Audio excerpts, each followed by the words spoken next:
Hey, what's up everybody? Welcome to another episode of B is for Build. We're working on the 2JZ BRZ swap. In this episode though, we are not going to be focused on the engine bay, we're actually going to focus on the interior. What we've got in store for today is a interior swap. We're taking out all the cloth and we're going back to leather interior. We're going to pull all the interior trim off that's that silvery color and we're going to paint it to match the exterior of the car. We're going to do a new quick release steering wheel setup and we are going to modify the shifter to be able to shift our new transmission. That's the game plan. Stay tuned.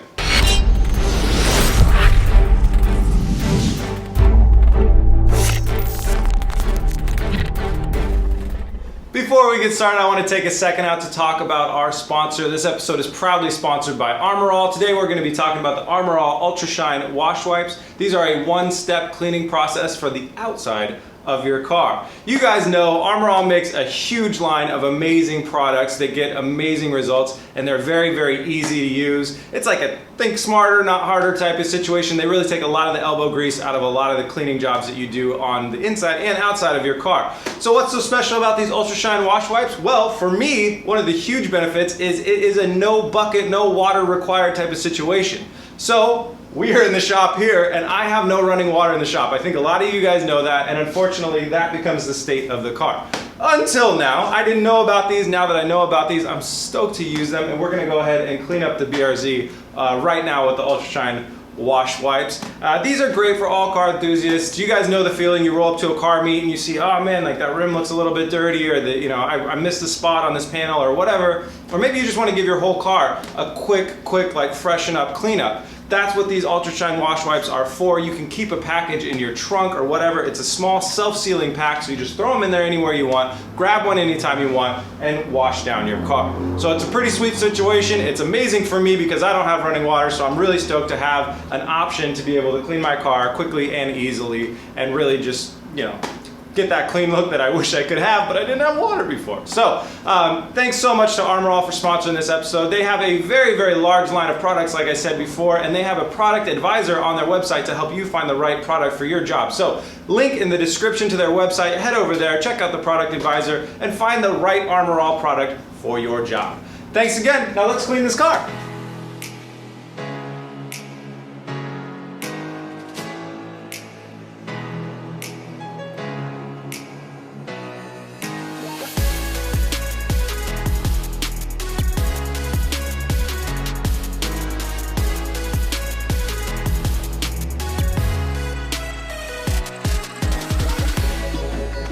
All right, well the car looks much better. Now let's jump onto the inside of the car and get to work in there.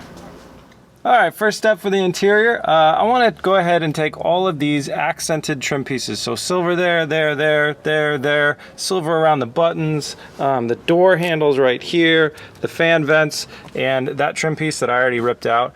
It's time to break this interior down and get all those pieces out. My boss taught me a long time ago, my very first computer software job, he had a car and it looked really, really super clean. And he said, if you take those pieces out and you paint them the same color as the exterior of the car, you get a really nice touch. And I totally agree with him.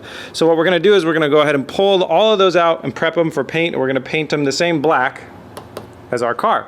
The other thing I'm gonna do while I'm in here, we gotta tear this all down and I'm gonna go ahead and pull this guy out so we can modify it. Because right now, well, I'll go into it once we get it out, but basically with the car off, you can't go ahead and shift, and we need to be able to shift through our gears. So it's a tear down. Here we go.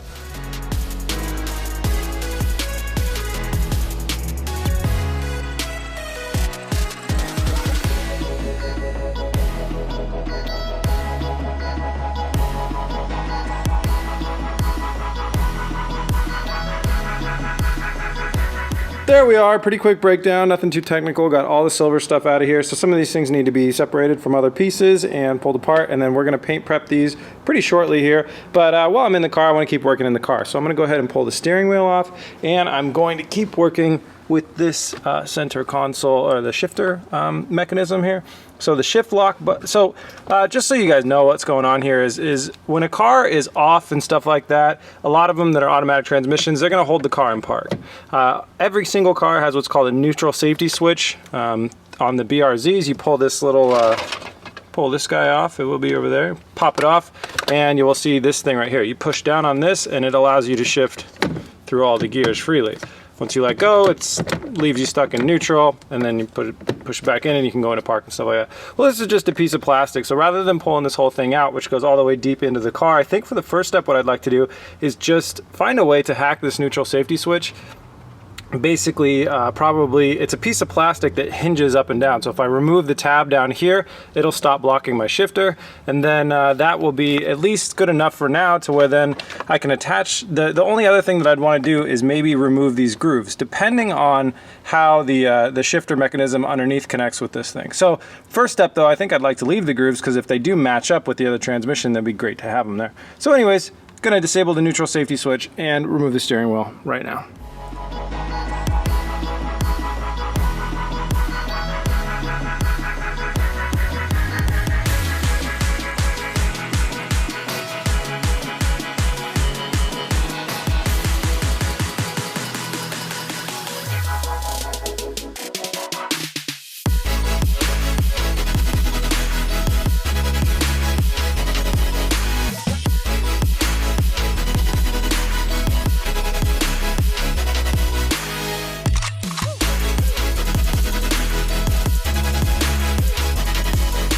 All right, we've got all our parts laid out here on the table, ready to go. Everything here is okay to be painted. So for paint prep, it's just a quick scuff up with 600 grit sandpaper. And then we're gonna clean it 2 to 3 times with a wax and grease remover to make sure we have all the contaminants off the surface of these, and then we're ready to spray. The one last thing is, since I'm gonna be using a high-powered air gun for spraying, like an automotive auto body spray gun, I am gonna be using like a very, very high air pressure. So I'm gonna tape down all these small things that might blow away, like this and this. Anything that might blow away with the air pressure, I'm going to tape them down to the bottom of the table, top of the table, not the bottom. It'd be very hard to paint there. Other thing is, if you don't have a paint setup like I do, this is a really good application for using spray paint. So I'd grab a good brand of spray paint, do 2 coats of whatever color you're doing, and then 2 to 3 coats of clear, and you'll be in the same area as what I get out of this as well. So this is a really good spot to use spray paint if you would like, but I would highly advise using that clear coat to protect your paint. All right, let's paint prep these things.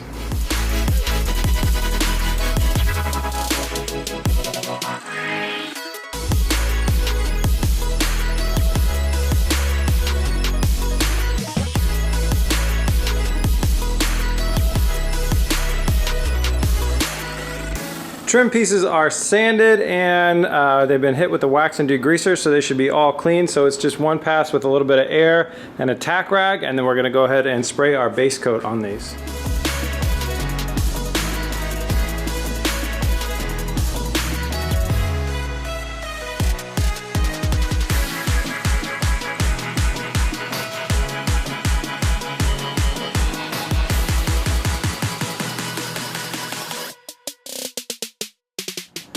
Base coat is done, did 2 to 3 coats on everything. The gun got misconfigured between now and the last time that I painted, but I did some on-the-fly configurations and was able to salvage everything. Everything turned out great, so I'm happy with that. We got enough coverage and it's looking good. It is super hot in the shop right now. It's getting close to 100 degrees.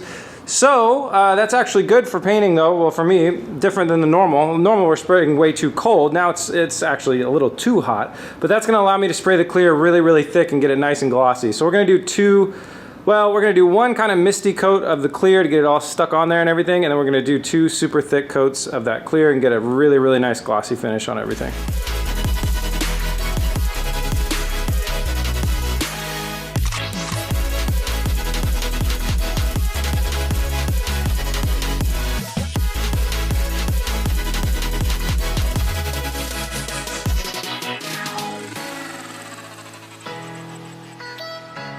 All right, it is a new day and the paint has dried up very nicely. I've inspected a lot of these parts and they look great. They came out good. That heat allowed me to put on that clear coat real thick, and we didn't have any bubbling or anything. Sometimes when you put on too much clear coat too thick, the gases underneath that need to off gas will actually bubble up through the surface, but we didn't have that problem. So we got a bunch of very nice looking black parts. I've already kind of peeled them up and played with them a little bit, as you can see, but With a clear coat like this, it does take a while to like fully dry. So the last thing that we're gonna do on this project is reinstall these pieces. That way we don't, you know, have a chance to ding them or scratch them or whatever, because they're not gonna be at their like full strong strength and protected by that clear coat, you know, for almost like a week. Like you should really let this stuff dry up a lot. So, so I'm gonna leave all that stuff be, and we're gonna move on to the next thing, and we'll install these at the end of the episode. Next thing that we're gonna do is we're gonna jump back inside the car and strip out all of the interior, which there isn't much of. It looks like back seat was taken out for the fuel pump work, so that's already pretty much gone. I got to get this driver's seat out of here, the remnants of the back seat, and get it nice and kind of cleaned up and stuff. Also probably get a good shop vacuum, and then we're gonna go find some leather interior.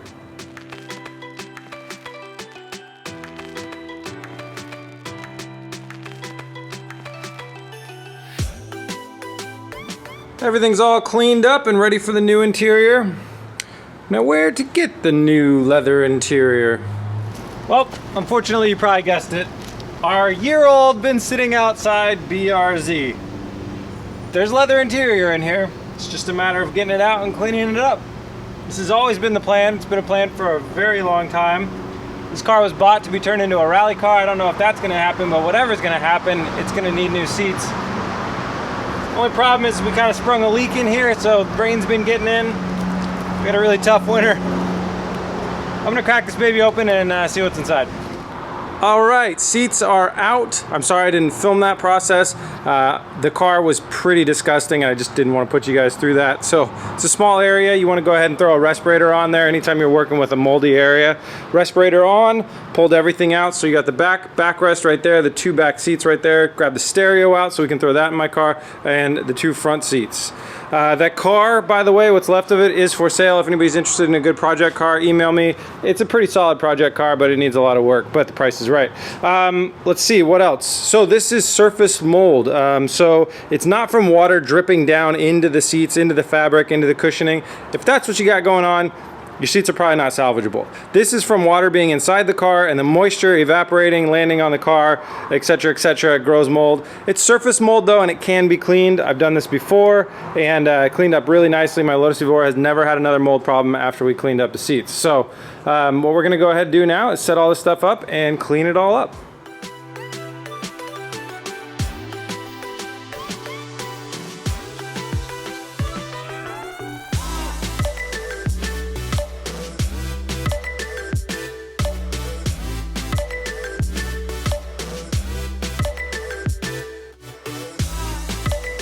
Interior is all finished being cleaned, and I'm very happy to say that it all cleaned up very easily and cleaned up real nice. It actually looks really good. So super stoked on that. I'm ready to install it.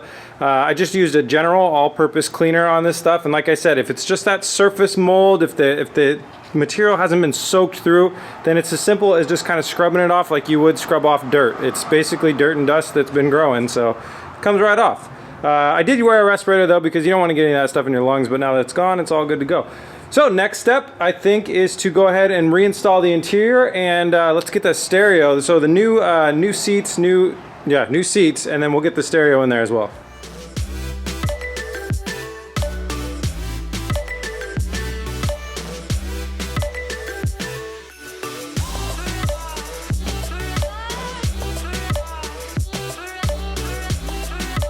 There we are, back seats installed, looking great. Everything, reinstallation was a cinch, and our front seats installed, and now we have the heated seats once again as well. That's all plugged in and wired in, because that's how the car was stocked. Then we put in fabric that wasn't heated, and now we're back to the leather with the heated.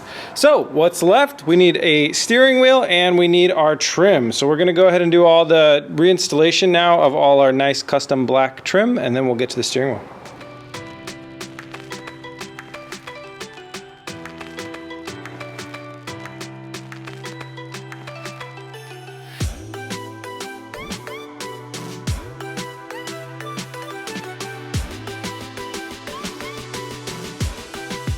After a fun battle with that center console, I got everything in there.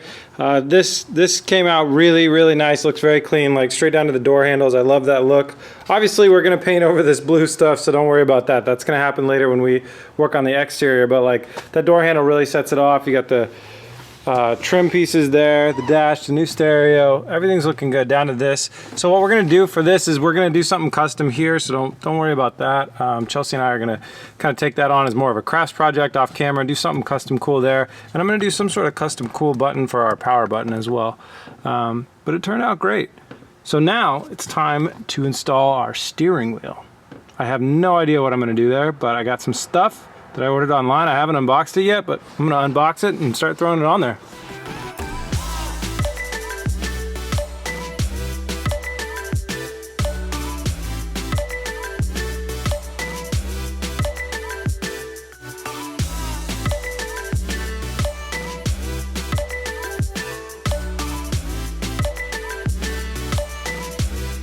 There she is. That's the steering wheel setup all complete. It's a beautiful steering wheel.